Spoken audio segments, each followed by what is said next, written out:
Chers téléspectateurs, bienvenue au 10e épisode de votre web émission Les engagés de l'innovation sociale, portée et préparée par la Fondation Abdelkader Ben Saad.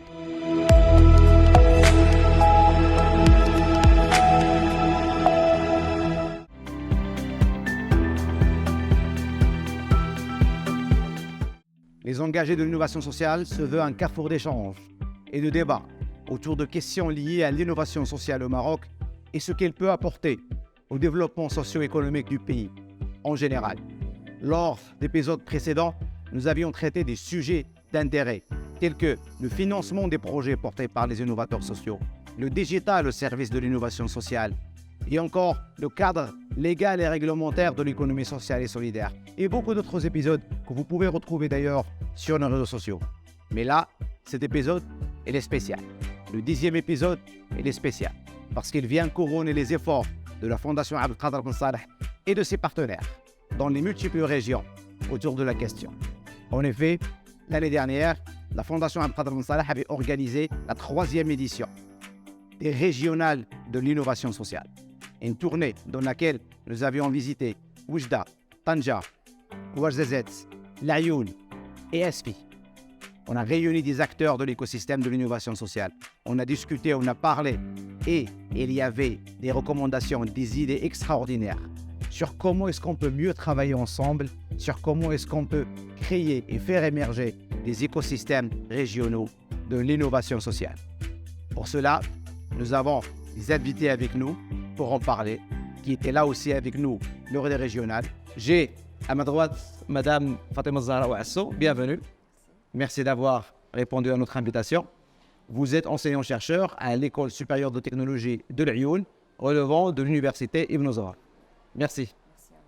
J'ai également à ma droite M. Rachid Rami, bienvenue. Merci. Merci d'avoir accepté notre invitation. Merci pour votre invitation. M. Rachid Rami, vous êtes directeur du pôle Impulsion économique et offre territoriale au niveau du Centre régional d'investissement de la région de l'Oriental. Bienvenue. Merci. M. Samir Tounzi, bienvenue. Merci d'avoir accepté notre invitation. M. Tounzi qui nous vient de SFI, qui est expert consultant en accompagnement d'ONG, mais également acteur et activiste associatif. Bienvenue. Merci pour l'invitation. Et nous avons M. Tariq Maroufi. Merci. À vous, je vous dis merci de nous avoir réunis et merci de nous avoir accueillis aussi. Et M. Tariq Maroufi, vous êtes le directeur général de la Fondation Abdelkader Ben Saad. Mesdames et messieurs, le premier axe de débat, il est autour de l'importance du travail écosystémique, mais aussi de l'importance du travail régional.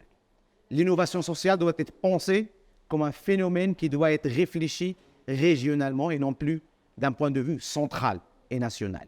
Les régions ont leurs spécificités et du coup, l'innovation sociale qui s'y développe également doit être spécifique.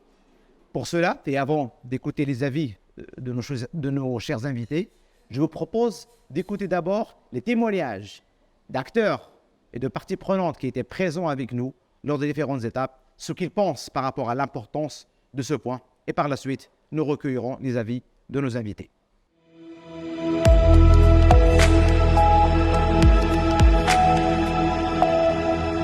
أعتقد بأن اللقاءات الجهوية المتعلقة بإرساء منظومة الابتكار الاجتماعي من شأنها باش تبرز يعني المؤهلات اللي كتختزنها المجال الترابي على مستوى أسفي وأيضا تمكننا من أجل يعني الاستماع والإنصات للأفكار والمقترحات والتجارب ديال عدد ديال الفاعلين على مستوى المنظومة ديال الابتكار الاجتماعي. الهيكله ديال منظومه الابتكار الاجتماعي اليوم مهمه لان هي الحاجه الوحيده اللي غادي تمكننا اننا نضمنوا الاستمراريه ديال الابتكار الاجتماعي، ما يبقاش يدار في واحد الوقت وجيز، ولكن غنقدروا نقدموا على سنوات وسنوات من النتائج ان شاء الله. نبغي نشكر مؤسسه عبد القادر بن صالح اننا جات واحد المنهج نووي وهو المنهج التشاركيه والنزول الى الفاعلين الاساسيين او اصحاب المصلحه او الستيك هولدرز.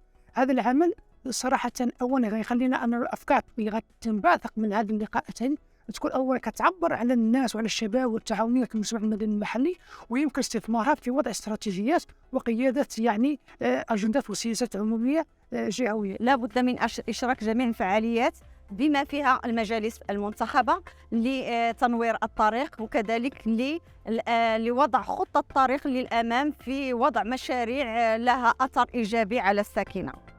بالنسبة لنا مفهوم الابتكار الاجتماعي هو مفهوم حديث ومستجد.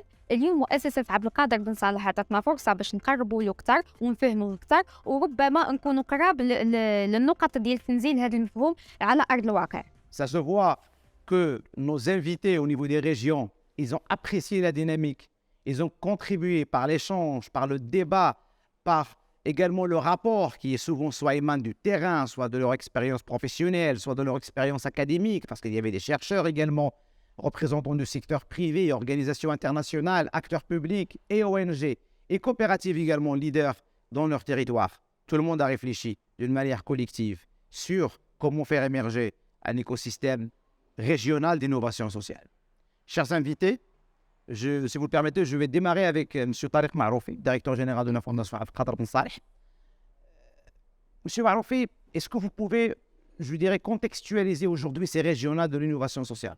Est-ce qu'ils s'inscrivent dans le cadre d'une théorie du changement beaucoup plus globale au niveau de la Fondation?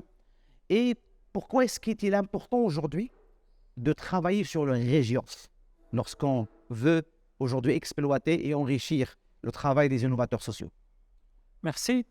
En effet, l'organisation des régionales, la mise en place de ce concept et ce rendez-vous annuel s'inscrit dans une stratégie plus globale qui est elle-même motivée par une, on va dire, entre guillemets, théorie de changement de la Fondation. En fait, c'est notre vision de notre contribution au développement social au Maroc.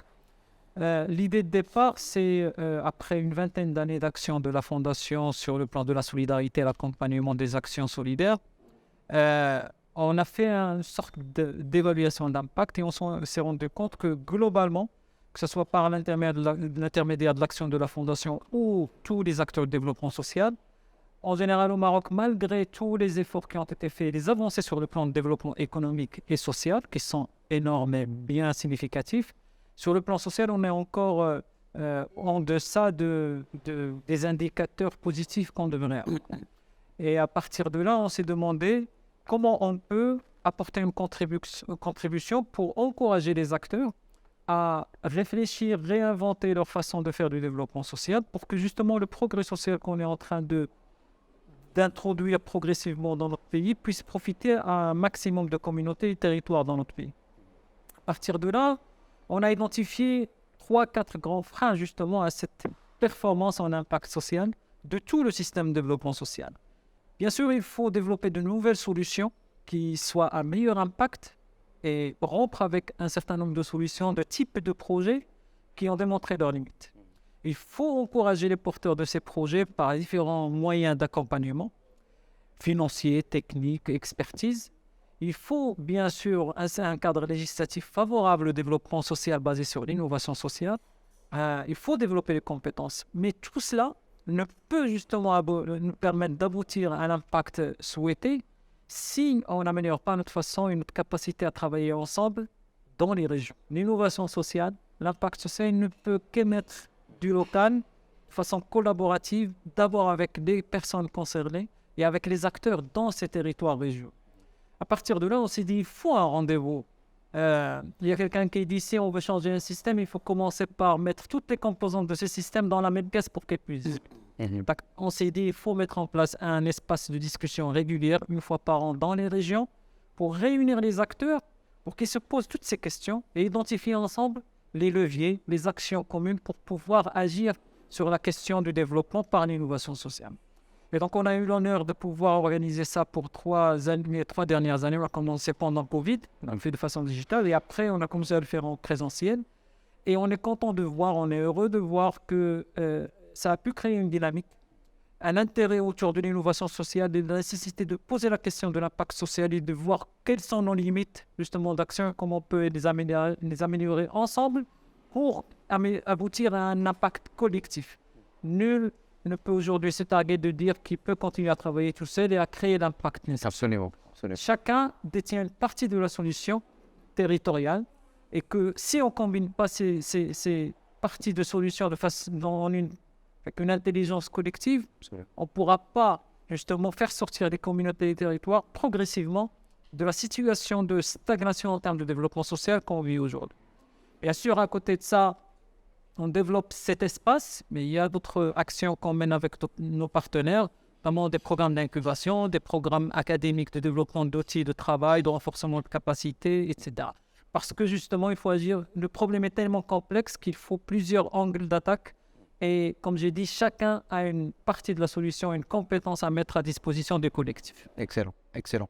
Par rapport à ce point tellement crucial du travail ensemble et de se réunir autour de la même table et de ramener les parties prenantes qui sont aujourd'hui importantes pour le développement socio-économique des territoires, Madame Fatima Zahra Asso, ce point il était bien visible dans notre rencontre à Lyon.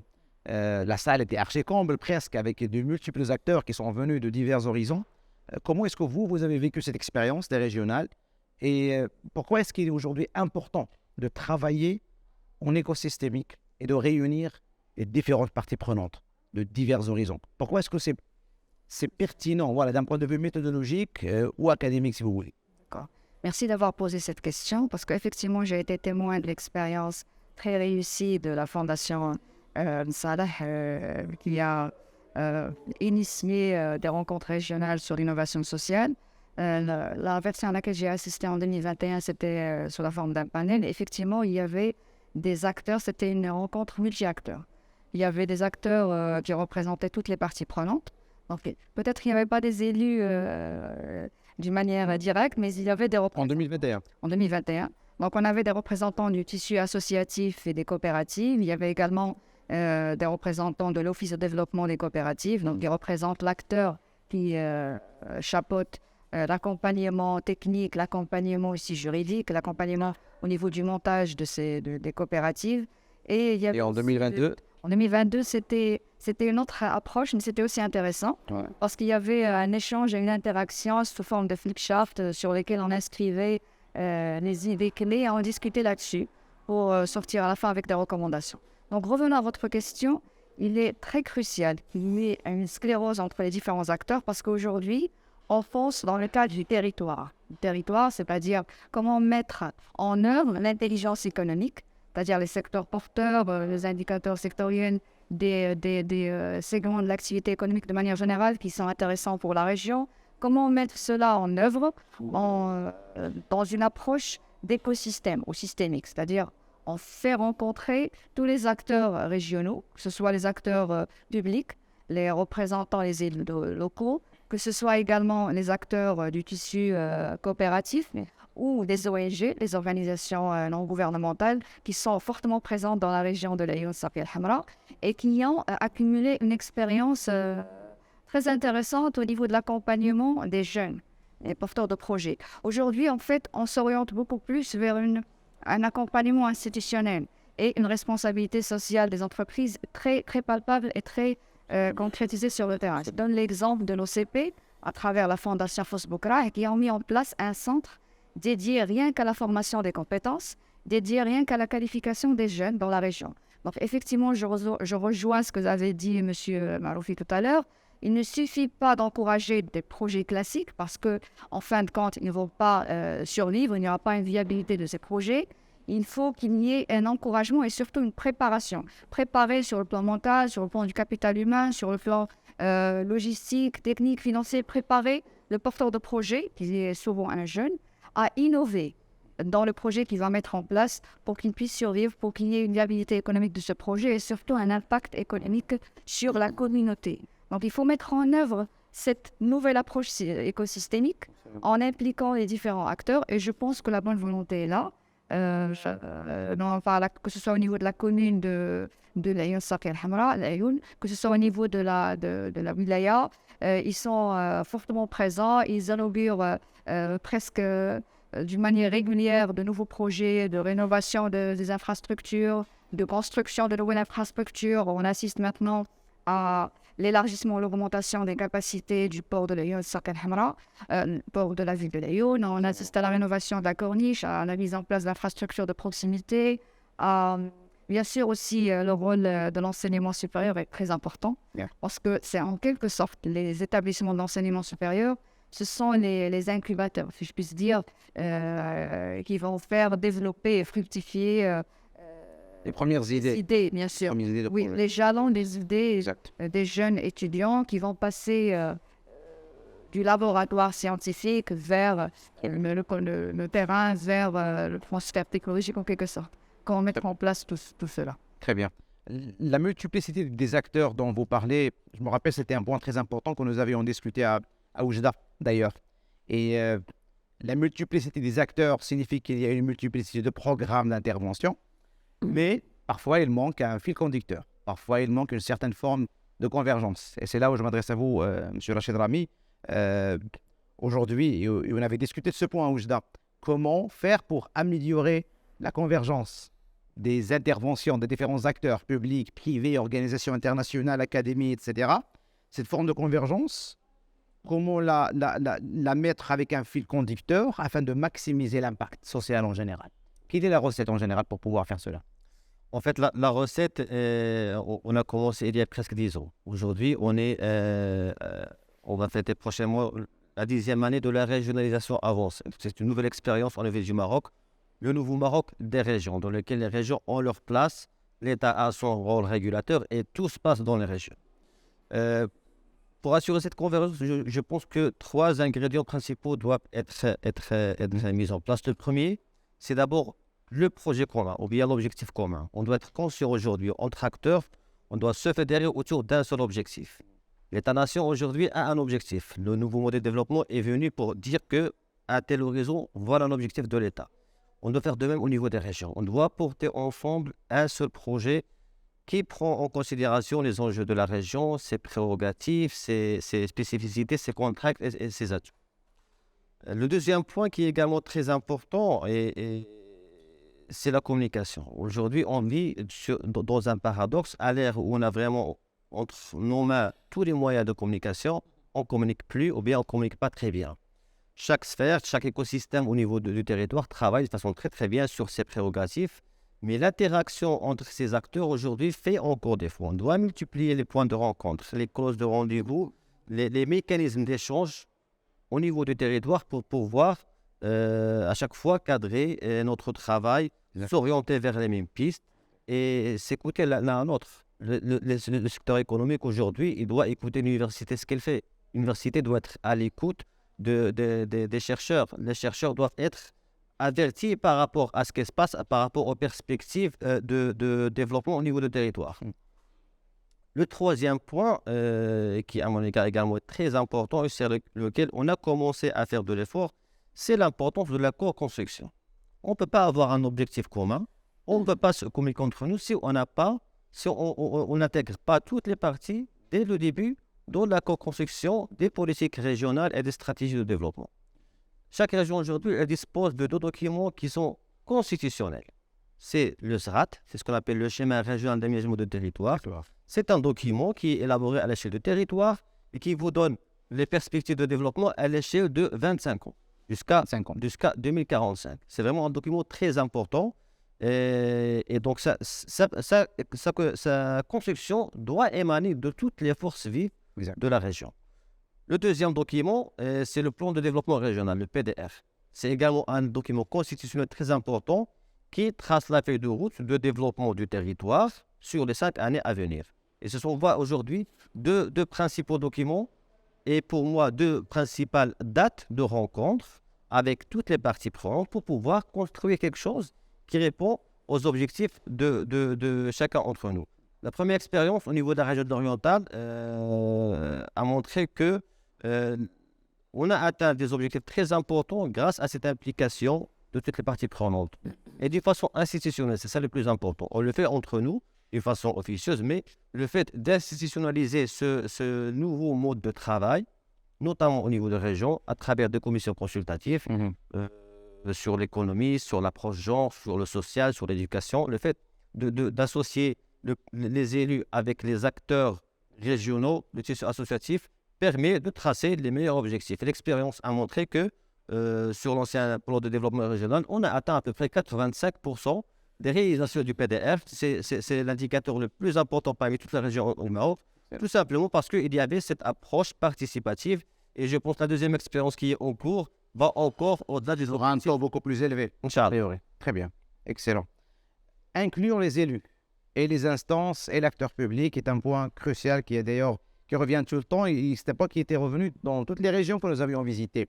Et c'est là où je m'adresse à vous, M. Samir Tounzi. D'ailleurs, à ASFI, il y a une expérience intéressante dans ce sens, où il y a même dans l'instance consultative de l'équité et de l'égalité des chances au niveau de la commune de Safi, il y a une commission spéciale sur l'innovation sociale. C'est-à-dire que lorsqu'il y a prise de conscience des élus et des instances consultatives par rapport à un phénomène, c'est vrai qu'on trouve beaucoup plus de facilité à travailler avec cette institution et à réfléchir avec. Donc, par rapport à la région de Safi, il y a cette particularité. Est-ce que ça aide? Est-ce que c'est vraiment pertinent d'inclure les instances consultatives au niveau des conseils communaux, régionaux ou provinciaux et l'élu en général? Son rôle est-il central pour encourager l'innovation sociale? Je crois que c'est sûr, évidemment, le fait d'avoir un peu cette approche participative, mais vraiment opérationnaliser ce dont on parle. Parce qu'on parle de complémentarité, on parle d'approche participative, mais il faut toujours vraiment, logiquement, opérationnellement, il faut qu'il y ait quelqu'un, une instance qui essaie de nouer ça, d'opérationnaliser cette approche-là, de collaboration ensemble. Et c'est là où je salue un peu l'initiative, je dirais, aujourd'hui, c'est la pratique, beaucoup plus qu'une initiative de la Fondation Abdelkader Ben Salah, parce qu'avec cette installation, je dirais, à Safi, il a pu opérationnaliser cette approche participative. Il a pu rassembler tout un monde qui, normalement, devait travailler ensemble. Mais sauf qu'à chaque fois, on est là, on en parle, mais c'est rare qu'on s'y met vraiment autour d'une table pour travailler sur un schéma, sur un projet, un plan. Et c'est là où c'était intéressant, l'innovation sociale comme thème, mais ce n'est pas seulement comme thème, mais comme pratique, parce que c'était opérationnalisé par des jeunes qui avaient leurs idées, qui sont venus avec leurs idées, et ce qui était concrétisé, je dirais, j'irais même dire à merveille, par le fait qu'on est arrivé à une instance consultative, c'est vrai, mais au moins qui est à côté d'une collectivité territoriale. Exact. Et qui est là pour dire, pourquoi pas une commission carrément, une commission pour l'innovation sociale. Ça ne pourrait que aider, ça ne pourrait que collaborer de mieux en mieux. Avantage, absolument. Vers sortir vraiment ces initiatives de ces jeunes dans l'innovation sociale. Absolument. Parce que c'est vrai, on parle coopérative, on parle entreprise, auto-entrepreneuriat pour les jeunes et tout ça, encourager, aider tout ça, mais est-ce qu'on met vraiment les outils, les moyens pour les faire sortir vers la réalité? Et c'est là où cette commission-là, c'est un début, mais c'est très intéressant qu'il y ait vraiment une commission pour l'innovation sociale qui sûrement incitera beaucoup plus les collectivités territoriales à suivre. Absolument. Il peut influencer sur la décision du conseil. Parce que dans la complémentarité, c'est aussi ça, cette collectivité territoriale, et il n'est pas là juste pour, je dirais, encourager moralement, tout ça, mais financièrement aussi, à valoriser plus le travail, l'initiative de ces jeunes.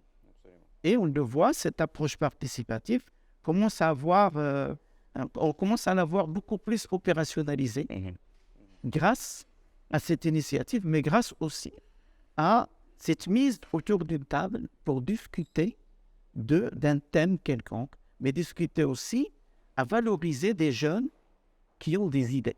Exact. Qui ont des idées pour innover. Et innover, ce n'est pas seulement en entreprise, en coopérative, mais innover socialement aussi. Et ça, ce qui était intéressant, je crois, à ça. Exact. Entre autres, d'ailleurs, à Safi, je me rappelle très bien, il y avait soit, par exemple, des porteurs de projets qui sont, par exemple, soit incubés chez Dar Optical de la Fondation, et même autres qui nous sont venus de Marrakech, de Souaira aussi. Et c'est vrai que, et c'est là où j'aimerais recueillir votre avis, mais très rapidement, par rapport à l'importance de la société civile, par exemple. Là, le conseil, l'instance consultative, en général, elle est constituée d'organisations de la société civile, et le travail des ONG est tellement important, soit dans l'émergence, l'interconnexion ou au moins donner un espace fertile à certains jeunes pour faire travailler leurs premières idées, créer leurs premiers projets. Parce qu'en général, et un sage l'avait dit un jour, on démarre au sein d'un petit cercle de citoyens avant de démarrer son business, avant de démarrer son entreprise, etc. Et ça, c'est pertinent de renforcer la société civile dans ces écosystèmes, très rapidement. Et je crois dans l'écosystème, ils étaient là, la société civile. C'est-à-dire les membres de la société civile, parce que ces jeunes-là, ils sont partis de la société civile, c'est-à-dire d'associations. Beaucoup plus, aujourd'hui, sont renforcés, valorisés par les sociétés civiles. Rien qu'en voyant, par exemple, aujourd'hui, les projets qui sont là, ce sont des projets qui sont aujourd'hui beaucoup plus aidés et encouragés, c'est par une société civile. Ce sont des associations qui entourent. Il y a même des jeunes aujourd'hui qui commencent dans leur entreprise, mais ils commencent surtout par un volontariat autour, par un bénévolat carrément de jeunes qui viennent de la société civile pour aider, pour impulser vraiment de l'énergie, de la dynamique à ces projets-là. Absolument. Avant d'aller vraiment vers une vraie entreprise, exactement, avec tout le travail qui se fait. Structuration qui se fait autour de ça. En parlant des bénévoles, c'est des ressources humaines. En parlant du financement, c'est des ressources financières. Et peut-être qu'il y a également d'autres ressources que nous devons explorer. Et d'ailleurs, c'est le sujet de notre deuxième axe. Quels moyens de différents types, de différentes sortes, il faut mettre à la disposition de ces écosystèmes régionaux de l'innovation sociale afin qu'ils puissent jouer pleinement leur rôle. Et avant de discuter et d'écouter vos avis par rapport à ce point, écoutons d'abord les avis et les impressions de certains de nos invités qui étaient avec nous lors des régionales et d'ailleurs qui donnent leur avis sur l'importance de ces ressources qu'il faut mettre à la disposition des acteurs afin qu'ils puissent jouer leur rôle d'innovation sociale convenablement. Donc je vous laisse avec les témoignages.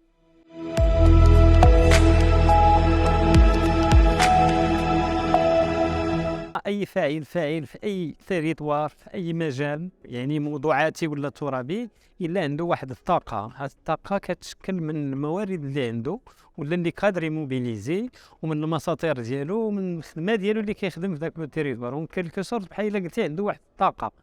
دونك هاد اللقاءات il permet de reconnaître هاد الناس هادو، هاد الطاقه اللي موجوده، وكيمكننا انها نوجهوها في اتجاه واحد البعد جديد اللي هو الابتكار الاجتماعي وطريقه عمل جديده ديال العمل الاجتماعي. كان لقاء مهم لانه تلاقينا مع مختلف الفاعلين او الفاعلين اللي كيخدموا في مجال الابتكار الاجتماعي، حيث اننا تبادلنا افكار، تبادلنا كذلك مشاكل اللي ربما حنايا كاشخاص افراد ما كتبان ليناش، فكانت فرصه لتثمين الجهود وايضا لتبادل الافكار. في الواقع اهم خلاصه هي ذاك التفكير الجماعي حول النهج الذي ينبغي ان يتبع في تعاطي مع القضايا ديال الابتكار الاجتماعي ما بين واحد الفاعلين اللي مختلفين متعددين في يعني في الاهداف ديالهم في المجالات ديال الاشتغال الى اخره.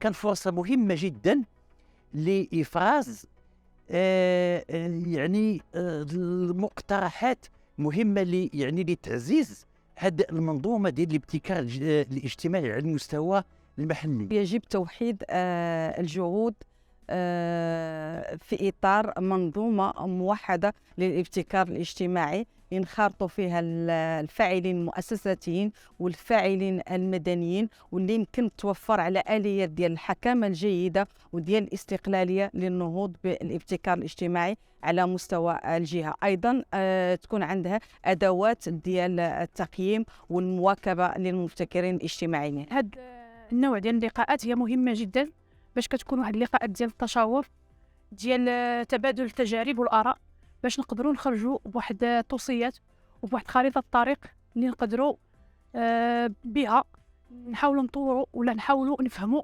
المنهجيه ديال الابتكار الاجتماعي وكيفاش نقدروا نخدموا اونسومبل، يعني بالعمل التشاركي بين جميع المتداخلين والفاعلين ديال المحليين في الجهه. Effectivement, comme l'ont témoigné nos invités dans les différentes régions que nous avions visitées, les moyens est une question centrale qui revient tout le temps.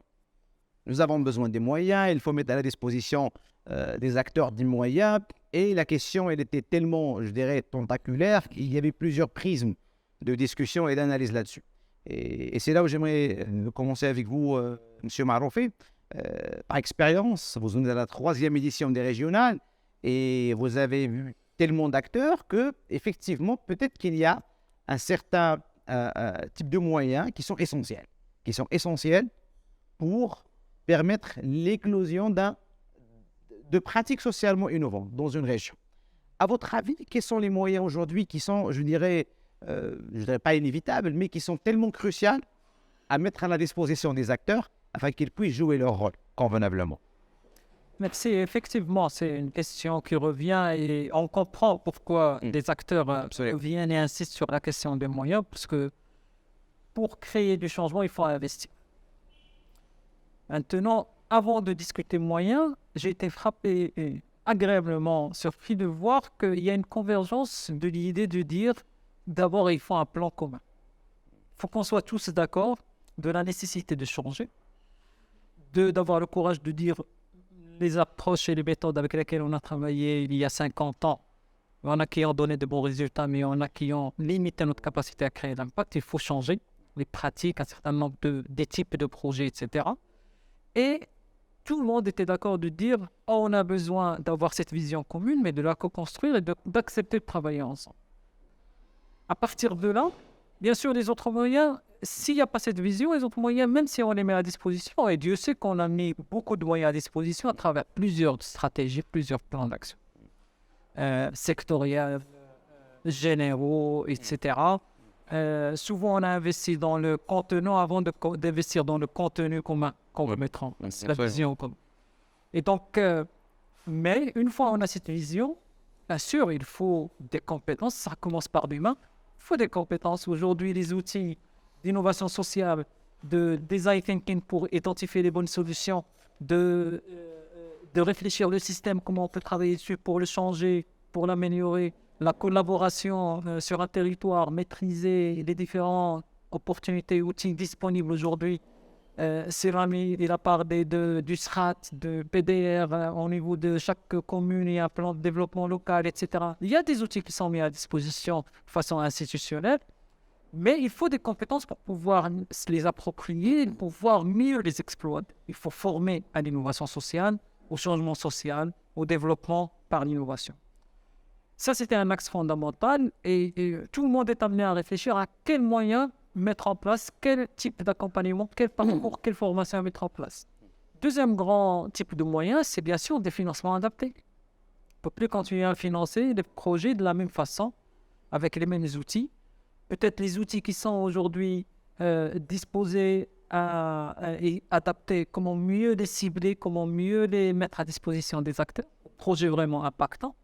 Mais aussi, il faut inventer de nouveaux outils. Que ce soit par le secteur privé, je pense aux banques, ou que ce soit par l'État, que ce soit par le secteur privé qui veut, dans le cadre d'une responsabilité sociale, s'engager. On ne peut plus donner l'argent n'importe comment. Les ressources se font rares de toute façon. On a besoin d'innover dans la façon de les cibler et de les orienter, et de les contrôler, et de les suivre. Troisième grand sujet de moyens, c'est la question des espaces réguliers de rencontres, de dispositifs rencontres. Et là, je confirme ce qu'on dit et c'est Rachid Ramin, c'est la question c'est pas une question occasionnelle, se rencontrer pour travailler. Il faut que ça soit une culture permanente, de travail permanent. Absolument. C'est facile à dire, c'est difficile à faire, c'est clair, parce que chaque acteur a son spectre, son périmètre d'intervention, peut-être une loi qui organise son travail, etc. Donc, comment on peut commencer par quelque chose qui peut nous réunir? Et forcément, une fois en testant pilote une façon de faire travailler ensemble tous les acteurs, ça va s'améliorer, ça va s'agrandir, etc. Donc, financement adapté, compétences adaptées à la période et au Maroc de 2035, qu'appelle de ses voeux le nouveau modèle de développement. Et puis, des espaces communs de travail autour de plans communs, mais de façon régulière et permanente, qu'on construit petit à petit de façon commune. C'est pas facile, je répète, c'est pas facile à faire, mais c'est nécessaire. C'est pas l'innovation sociale, le travail collaboratif dans un territoire, c'est plus un nice to have, comme disent les Anglais, c'est un must. On doit l'avoir. Sinon, on n'aura pas de chance d'améliorer nos indicateurs, notre capacité de développer les territoires et de faire bénéficier tous les citoyennes et citoyens du progrès social qu'on est en train de construire dans notre pays. Absolument. Absolument, c'est Tariq. Et question de moyens, il y a parfois certains moyens qui sont déjà là, mais il n'y a pas de prise de conscience qu'effectivement, ce sont des moyens qu'on peut utiliser. Il y a parfois une prise de conscience qui manque. Parfois, on n'est pas obligé de réinventer la roue. Il existe peut-être déjà des leviers d'impact qui existent déjà qu'on peut exploiter.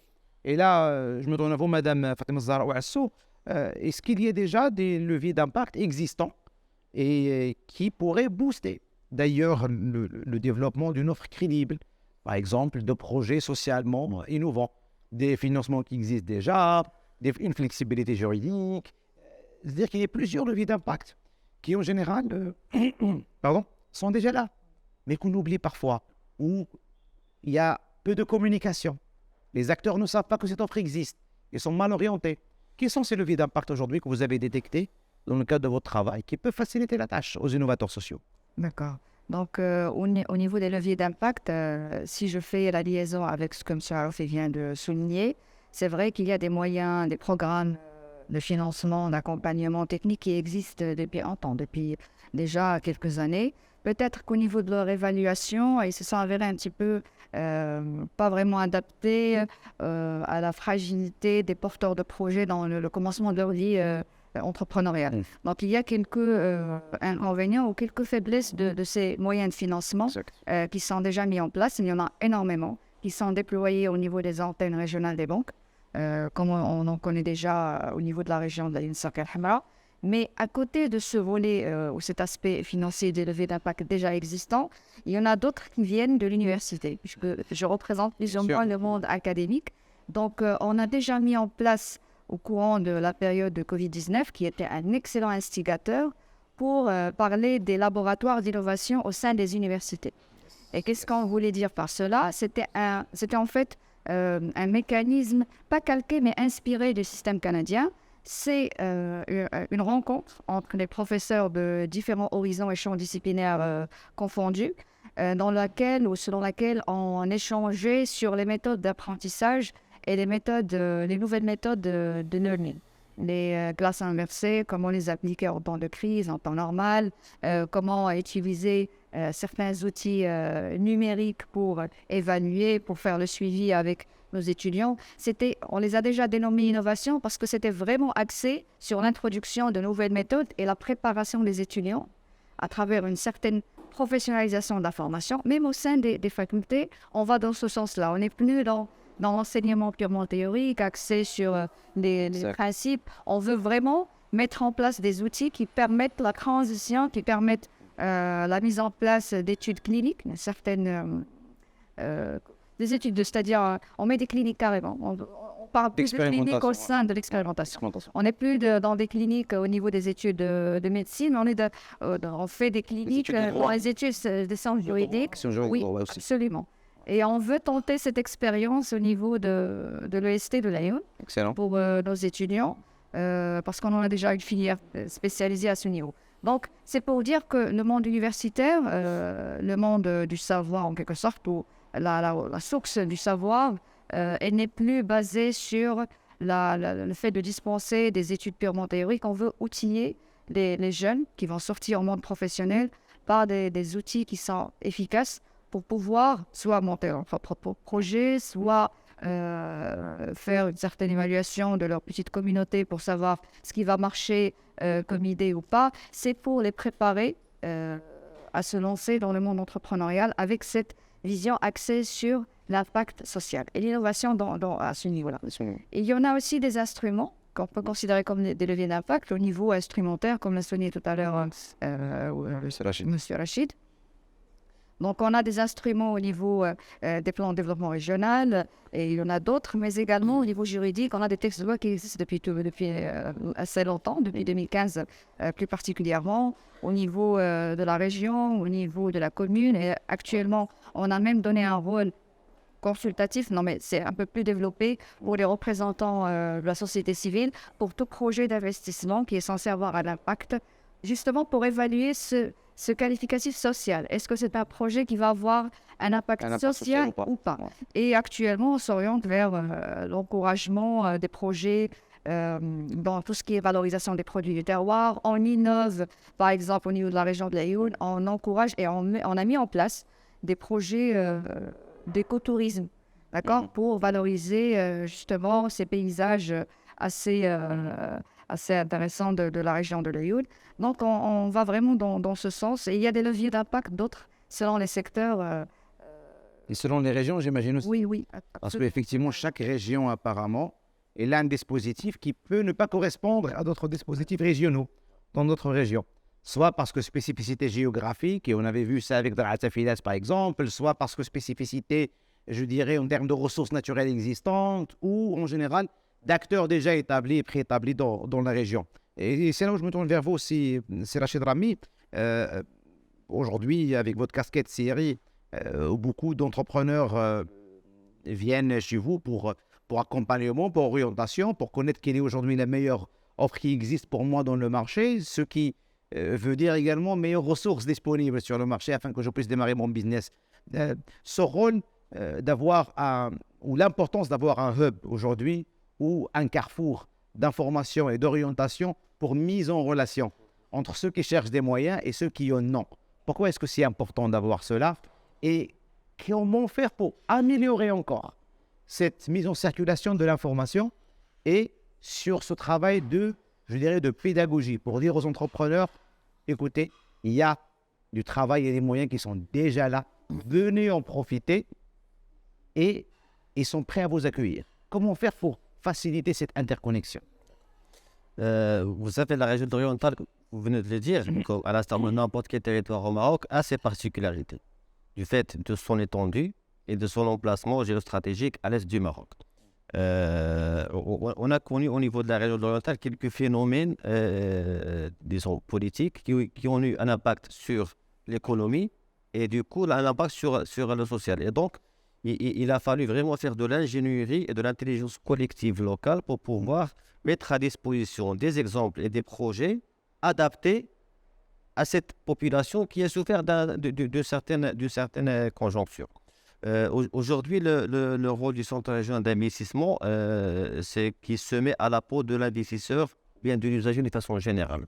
Quoi que ce soit sa nature ou bien sa provenance. On est à l'écoute bien sûr des grandes entreprises, de porteurs de grands projets qui sont assez structurés, mais on donne une attention particulière à la très petite entreprise, aux acteurs associatifs, aux autres entrepreneurs. Et là, je souhaite citer deux exemples au niveau de la région orientale sur lesquels on a travaillé de façon particulière. Le premier exemple au niveau de la province de Jarada, qui a connu un certain mouvement social, de revendication, etc., pour des raisons qu'on comprend très très bien.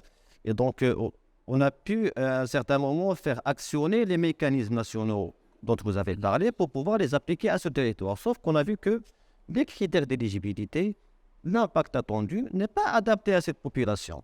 Et donc, heureusement qu'on a eu recours à une gymnastique pour pouvoir faire un mécanisme sur place. C'était le premier fonds d'impulsion économique au Maroc qui a été mis en place pour la province de Jarada, pour dire qu'à travers l'inclusion économique, on peut répondre aux objectifs et aux besoins de plusieurs catégories d'entreprises et d'acteurs, à la fois la TPME, la PME, l'auto-entrepreneur, mais également les femmes vulnérables, les chômeurs, les NEET, les non-diplômés, etc. Absolument. Et donc, on a fait des produits spécifiques pour chaque catégorie, 4 produits exactement,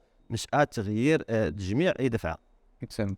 Le deuxième exemple que je souhaite citer, c'est au niveau de la province de Nador.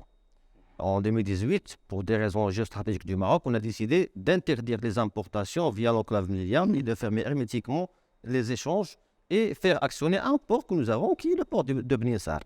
Donc c'est une décision qui est très motivée pour l'économie de notre pays, mais qui a eu un impact sur plusieurs catégories de population. D'abord les entreprises qui faisaient de l'importation à travers l'enclave de Miliam, mais également les femmes qui travaillaient au quotidien sur cette enclave. Donc, on a fait un produit pour les entreprises, et là, on a fait d'une pierre deux coups. C'est que les importateurs, aujourd'hui, on les a donné des aides, des subventions, et ils se sont transformés en industriels au niveau de Nador. Aujourd'hui, en l'espace de 2 ans, on a pu installer plus que 40 industries au niveau de la province de Nador.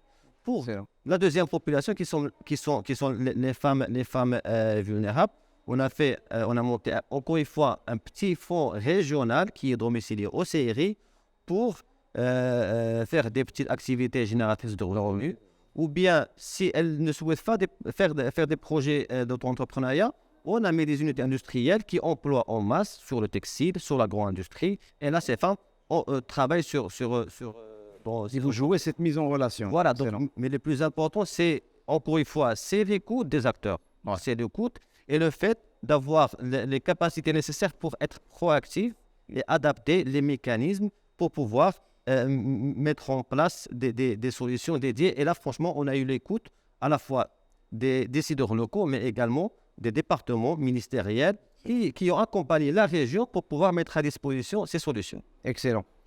Cette mise en relation, ce travail écosystémique, ces alliances régionales, on peut les considérer comme une ressource à part. Si on prend en général le phénomène, si les gens se mettent ensemble et trouvent des mécanismes officiels noir sur blanc pour collaborer ensemble, c'est une ressource en elle-même.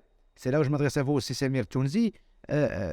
Cette alliance entre collectivités territoriales, secteur privé dans le cadre de leur RSE, académies universitaires, organisations ou offices ou centres, par exemple, séries, lorsqu'on met tout ce beau monde ensemble et qu'ils trouvent une raison de collaborer ensemble et une feuille de route, je dirais pas commune, mais au moins qui tend vers le même but, ça donne des résultats merveilleux.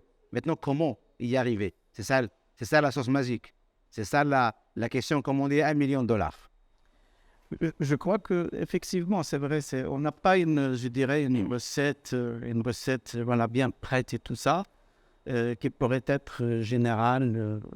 Toutes les régions, même dans notre région, c'est pas une seule recette qui pourrait être la recette magique un peu demandée.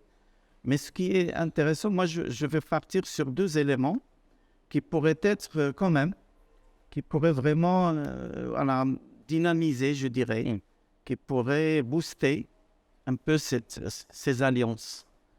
Le premier, moi j'en parle toujours de dire ce qui nous manque un peu dans notre travail en groupe lorsqu'on veut travailler en alliance, c'est le faire savoir. On a des savoir-faire, on a des savoirs, chacun a des outils, des moyens. Mais est-ce qu'on se donne le temps assez pour faire savoir ce qu'on a? C'est-à-dire le potentiel qu'on a, chacun. Et je crois que lorsqu'on se met en tête, on doit faire savoir ce qu'on a. Même avec tous les moyens aujourd'hui qui existent, les moyens de communication, on reste quand même, on a une petite déficience par rapport à ça. On ignore souvent ce que fait l'autre réellement, ses projets. Est-ce que chacun fait savoir un peu ce qu'il a? Et de là, on manque un peu. Dans ce faire savoir, je crois, c'est le premier élément. C'est-à-dire faire savoir ce que chacun il doit le faire savoir. Communiquer autour. L'université, par exemple, dans notre région, Marrakech Safi, est-ce que vraiment il fait savoir tous les laboratoires qu'il a créés, tous les incubateurs qu'il a créés? Je dis, le faire savoir, c'est pas seulement un titre, c'est pas seulement, voilà, on a un siège, un local et tout ça, mais est-ce qu'on a vraiment, on a fait savoir à tout le monde, aux intéressés potentiels, est-ce qu'on a fait savoir un peu ce qu'il y a, ce qui existe, exactement. Deuxième élément, et qui va avec, c'est, si on veut vraiment, je crois, changer, ça ne pourrait commencer que par échanger d'ailleurs, en premier. Parce que échanger, lorsqu'on échange, on a tendance vers le changement. Et on échange quoi? On échange ce qu'on a fait savoir. Exact. Du coup, c'est en lien en premier. Et cela, je crois que c'est vrai que moi, ici, c'est vraiment ces sociétés civiles et c'est les associations. Et je crois, est-ce que c'est parce qu'il y a des lois, des institutionnels qui bloquent un peu la lenteur administrative et tout ça, mais on reste quand même, comme société civile, comme association, on fait savoir beaucoup plus que les autres et on échange beaucoup plus que les autres. Et c'est là où je lance un appel aux autres de faire de même. Collectivités territoriales, l'académique, par exemple, l'université, toutes les instances un peu et les institutions de l'État aussi, de faire savoir ce qu'ils sont. Parce que à la société civile, il y a en plus de ce que je fais professionnellement, je le fais aussi par engagement. Donc je fais un plus. Exact. Ce qui ne se fait pas toujours par les autres, lorsqu'ils sont institutionnels. Ils se mettent sur, je fais mon travail. Et mon travail, c'est limité à ce que je ne fais pas savoir assez. Donc si je ne fais pas savoir assez, je ne vais pas changer assez. Absolument. Et du coup, je réduis les possibilités de collaboration qui existent. Absolument. D'ailleurs, comme le veut la tradition dans notre émission, les engagés de l'innovation sociale, on termine toujours avec un call to action. Et avant de vous donner la parole, nous allons écouter les recommandations, la synthèse des interventions de quelques participants qui étaient là avec nous lors de régional en guise de synthèse.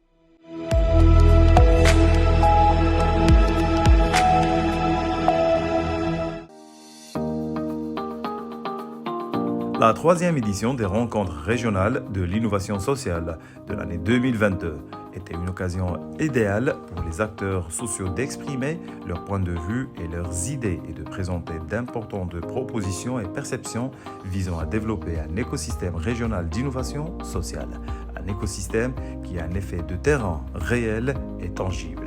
Les participants ont exprimé leur pleine conscience du rôle central de l'acteur dans le développement d'un écosystème efficace d'innovation sociale, et ce durant les différentes étapes des rencontres régionales de l'innovation sociale organisées par la Fondation Abdelkader Ben Salah. Une synthèse fondamentale autour de laquelle les participants des 5 régions se sont mis d'accord, et la nécessité de parvenir à une convergence positive entre les différents acteurs et les intervenants au niveau national et régional afin d'atteindre le stade de la réalisation de l'impact social souhaité. La 3e édition des rencontres régionales de l'innovation sociale s'est clôturée dans un esprit positif et un grand espoir de voir les écosystèmes régionaux d'innovation sociale structurés, performants et impactants, tels qu'envisagés par les participants à ces rencontres organisées par la Fondation Abdelkader Ben Salah. Maintenant, chers invités, la parole est à vous pour le call to action. En une minute, est-ce que vous avez une recommandation, une proposition, un appel à destiner à l'un des acteurs ou à l'écosystème en général sur comment aujourd'hui accélérer l'apparition d'écosystèmes régionaux, solidaires, innovants, socialement innovants, surtout.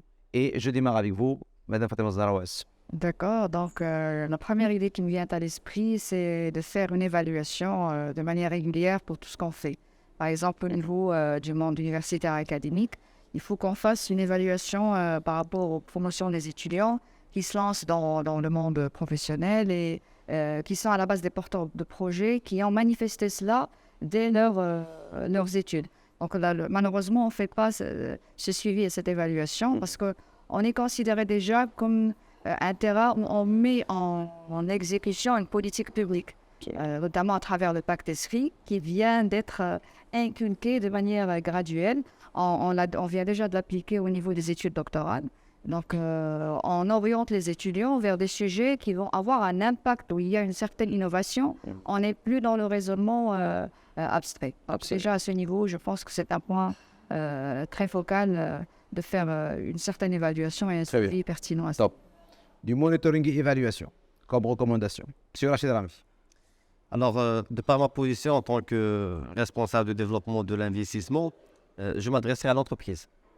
Je m'adresserai au secteur privé pour dire qu'aujourd'hui, il est très important d'ancrer davantage la culture de responsabilité sociale au niveau de l'entreprise pour pouvoir en faire... je sais qu'il y a des initiatives qui se font, mais ils sont des petites initiatives. Parfois, c'est cloisonné, etc. Mais moi, je parle quelque chose de plus institutionnel. La CGLM a fait un effort pour ancrer la culture de la responsabilité sociale et environnementale, mais ce n'est pas encore assez. Il faut vraiment que ce soit quelque chose de culturel chez l'entreprise marocaine. Je pense que ce sera l'un des ingrédients qui vont participer à massifier les efforts et la réflexion autour de qu'est-ce qu'on doit faire comme actions pour pouvoir encourager cette innovation sociale au niveau de notre société. Excellent. Monsieur Samir Touzi. Moi, je crois que c'est déjà le premier, c'est se donner les moyens, se donner les moyens pour opérationnaliser, je dirais, les idées, le potentiel qu'on a. Collectivité territoriale, aujourd'hui, par exemple, dans la région Marrakech-Asfi, c'est un point très positif, très intéressant du fait que dans une instance consultative, il y a l'innovation sociale comme commission. Je crois qu'il faut passer à une étape beaucoup plus. C'est le fait d'adopter ça dans le cadre d'une collectivité territoriale. De se dire, on doit travailler dans ce sens avec une société civile, mais avec aussi des entrepreneurs qui sont jeunes, qui sont un peu dans l'innovation sociale. Deuxième, et ça c'est la société civile aussi, on doit faire savoir ce qu'on a, on doit valoriser plus ce qu'on fait et surtout le rendre opérationnel au lieu de rester chacun dans son coin. Et attendre vraiment qu'il y ait un lien, qu'il y ait vraiment une mise en connexion entre les acteurs. Excellent, excellent. Monsieur Tariq Maroufi, votre call to action, il est un peu spécial. Hein. C'est qu'il y a une question légitime qui peut être posée. Quelle suite est-ce que la Fondation Abdelkader Ben Saleh va donner à ces grandes conclusions, à ces grandes tendances qui ont été détectées lors des régionales? À quoi s'attendre dans le futur de la part de la Fondation?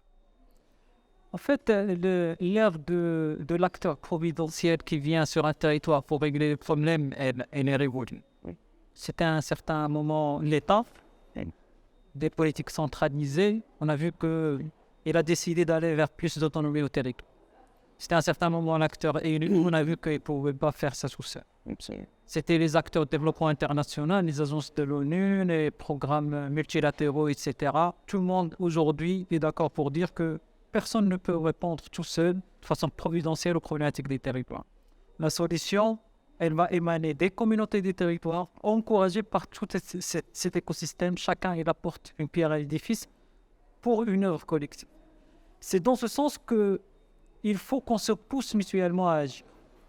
À la Fondation, suite à tout l'apprentissage qu'on a eu à travers les régionales des 3 années, et surtout cette dernière année où on a été vraiment dans la concertation, produit des recommandations, nous nous sommes engagés à mettre en place, à réfléchir avec les acteurs sur un dispositif qui leur permet justement de se prendre en charge sur un territoire et de tester quelque chose ensemble.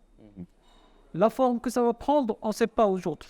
Mais ce qui est sûr, c'est qu'à partir de 2023, on va, Inch'Allah, lancer un pilote, peut-être une région ou deux, pour tester l'émergence avec les acteurs de ces territoires d'un dispositif commun, d'une façon de faire commune, qui va leur permettre de façon autonome de se prendre en charge collectivement pour répondre aux problématiques de leur territoire. Excellent. Donc, rendez-vous donné en 2023, Inch'Allah.